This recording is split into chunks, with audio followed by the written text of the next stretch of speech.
Hey, Andrew from Ozito. You've asked for it and now it's here. Let's unbox and assemble the 500W Ozito line trimmer.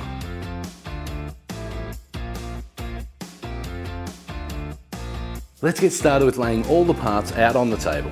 As usual, start with your user manual with all the instructions, and you've got your guard with your cutting blade, your guard wheel, your front handle, and of course your line trimmer unit. Now let's get it assembled. Let's start with the guard. First step, remove the screw. Now slide the guard on and put the same screw back in. Now grab the two halves of the guard wheel, lock them into place, and then put the two screws in. Grab the handle, undo the red knob, pull them slightly apart and slide it onto the unit. Then grab the red knob again and tighten it up. The trimmer comes with lots of adjustability to make it comfortable to use in the yard. And the head rotates to tackle the edges.